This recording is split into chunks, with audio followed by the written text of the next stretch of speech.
Hola, soy el pastor Roberto Arias. Estamos aquí para hablar de teología. Principalmente vamos a hablar de la manera como nosotros predicamos y una de las maneras como podemos mejorar nuestro aspecto del estudio de la palabra para una predicación. Es muy común muchas veces agarrar un texto y usar ese texto para predicar sin conexiones con las predicaciones de las semanas anteriores. Eso es muy común. Y se aplica comúnmente el método de estudio inductivo para llegar a conclusiones, crear el bosquejo de la predicación. Comúnmente es lo que más se enseña porque es sencillo, porque es agradable, porque bien usado, él no va a crear distorsiones al texto bíblico. El problema está cuando se aísla tanto el texto a estudiar del gran contexto que perdemos el sentido de lo que el autor quería decir. Cuando estudiamos la Biblia, principalmente para predicar, y también esto vale para estudios devocionales y todo lo que nosotros podemos y queremos aprender con la palabra del Señor, nosotros tenemos que partir del principio, del contexto más amplio de la Biblia, todo lo que ella quiere decir, el mensaje central de la Biblia, que es la redención en Cristo. Ese es el mensaje principal. Toda la Biblia gira en función de la persona de Jesús y de su obra salvadora. En el Antiguo Testamento apuntaban para Jesús como el evento futuro. El Nuevo Testamento apunta para Jesús como el evento consumado. Entonces, toda la Biblia trabaja en función de eso.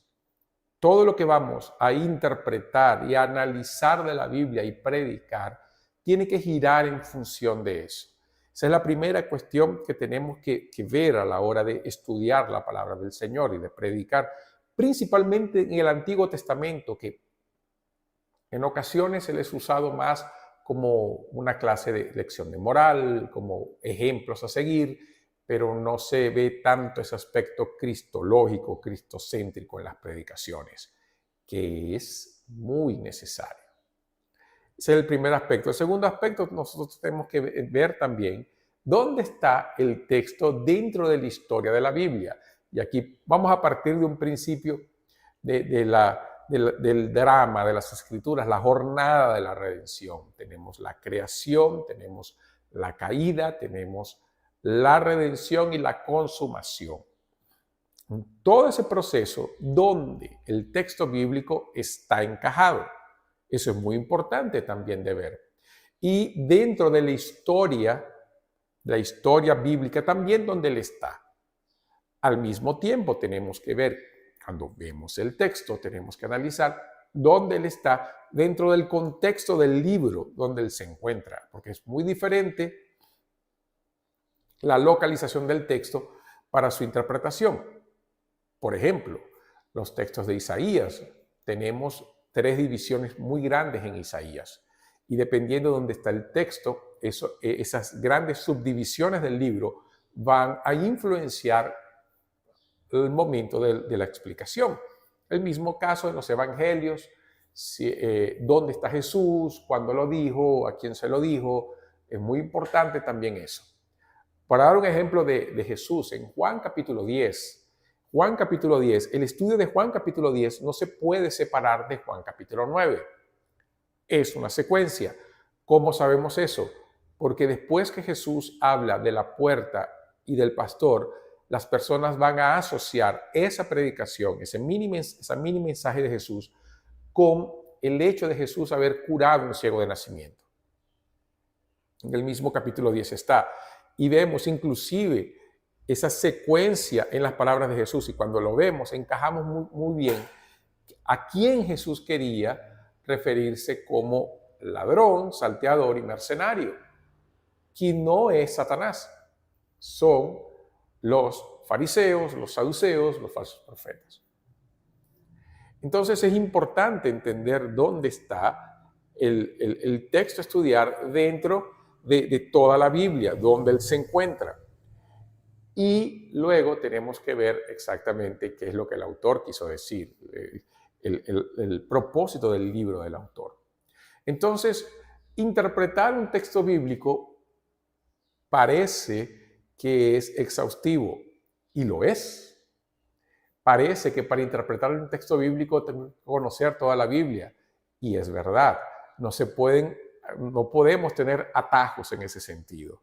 Y allí tenemos que ser muy sinceros. Si queremos predicar la palabra de Dios, si queremos crecer en la palabra de Dios para que podamos transmitir el Evangelio de una manera fiel, necesitamos conocer la Biblia, necesitamos leer la Biblia, necesitamos aprender con ella, entender lo que en ella está.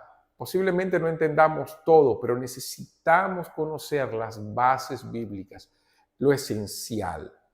Y eso se da cuando leemos completamente la palabra del Señor. Por eso, como dije en un video anterior, para entender teología, para estudiar teología, nosotros partimos de la Biblia y no podemos partir de otro libro. Un comentario es muy bueno, una enciclopedia es muy buena, una teología sistemática es excelente. Todo eso ayuda. Atlas bíblico, historia bíblica, diccionarios. Eso es enriquecedor. Pero si no conocemos la palabra de Dios, todos esos recursos que son buenos y son excelentes, nos pueden llevar a conclusiones equivocadas.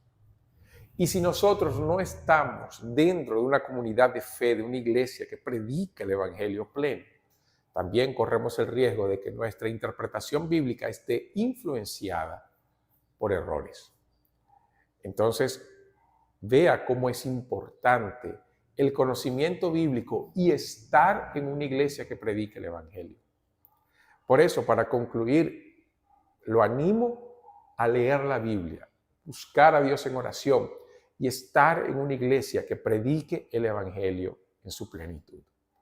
Haciendo eso, nuestra posibilidad de que seamos buenos intérpretes de la Biblia y que podamos, como dice Pablo a Timoteo, usar bien la palabra de verdad, es mucho mayor. Y con eso me despido. Hasta una próxima oportunidad. Que Dios te bendiga.